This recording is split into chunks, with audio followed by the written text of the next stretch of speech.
वीरं महाविष्णुं जलन्तं सर्वतोमुखं नृसिंहं भीषणं भद्रं मृत्युं नमाम्यहं। శ్రీమతే లక్ష్మీసింహాయ నమః। ఆ యొక్క దుష్టరక్షణ శిష్టరక్షణ కొరకు శ్రీ మహావిష్ణువు దశావతార రూపాలలో మరి ఉద్భవించి రాక్షసులందరినీ కూడా హతమార్చడం జరిగి ఈ యొక్క లోక సంరక్షణ చేశాడు. అందులో ఆ యొక్క దశావతారాలలో ఒక రూపము నరసింహ అవతారం.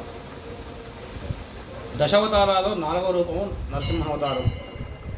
మరి ఆ యొక్క నరసింహావతారము వైశాఖ శుద్ధ చతుర్దశి స్వాతి నక్షత్రంలో ఆ స్వామివారు ఉద్భవించడం జరిగింది. దానినే నరసింహ జయంతిగా మరి పరిగణించడం జరుగుతుంది పురాణాల ప్రకారము. మరి రేపు ఇంగ్లీష్ తేదీ ప్రకారం 11 మే 2025 ఆదివారం రోజున వైశాఖ శుద్ధ చతుర్దశి స్వాతి నక్షత్రం ఉంది కనుక రేపు నరసింహస్వామి జయంతి పర్వదిన కాలాన్ని రేపు మన గోల్బంగ్లా లక్ష్మీ నరసింహస్వామి యొక్క దేవస్థానంలో సర్వసమాజ్ వారి యొక్క ఆధ్వర్యంలో ఇట్టి కార్యక్రమాన్ని కూడా అంగరంగ వైభవపేతంగా మేమందరం కూడా చక్కగా అర్చక స్వామి నిర్వహిస్తున్నాము. రేపు ఉదయం స్వామివారికి సుప్రభాత సేవతో ప్రారంభించి చక్కగా పంచామృత అభిషేకము, సర్వసమాజ అధ్యక్షులు గారు వచ్చి మరియు సర్వసమాజ సభ్యులు అధ్యక్షులు వచ్చి స్వామివారికి నూతన పట్టువస్త్రాలు సమర్పణ చేస్తారు. తర్వాత అలంకరణ ఇత్యాది పూజా కార్యక్రమం అయిపోతాయి. తర్వాత 8 గంటలకు సర్వదర్శనము, అందరి భక్తులకు దర్శనము అర్చన కార్యక్రమాన్ని నిర్వహిస్తాము. రేపు సాయంకాలం 4:30 గంటలకు నవగ్రహ పూజ, సుదర్శన మంటప పూజ, యజ్ఞము, తర్వాత ఢోలోత్సవంగా స్వామివారి యొక్క తొట్ల సేవ.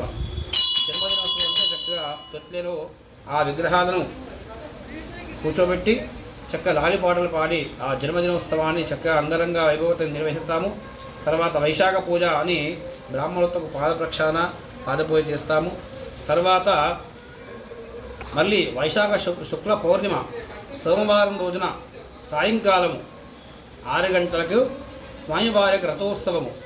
ఈ యొక్క రథోత్సవము మా యొక్క దేవాలయ అభివృద్ధి కమిటీ హిందువాహిని మరియు సర్వసమాజ్ వారి యొక్క ఆధ్వర్యంలో ఈ యొక్క రథయాత్ర కార్యక్రమాన్ని నిర్వహిస్తాము. సాయంకాలం 6 గంటలకు దేవాలయం రథం ప్రారంభమై పెద్ద బజారు తర్వాత కింది బజారు మీదుగా మళ్ళీ దేవాలయానికి ఆ యొక్క రథం చేరుకుంటుంది. కావున భక్తులందరూ కూడా మంగళారతులతో ఆ యొక్క రథాన్ని స్వాగతం పలకాలని కోరుచున్నాము.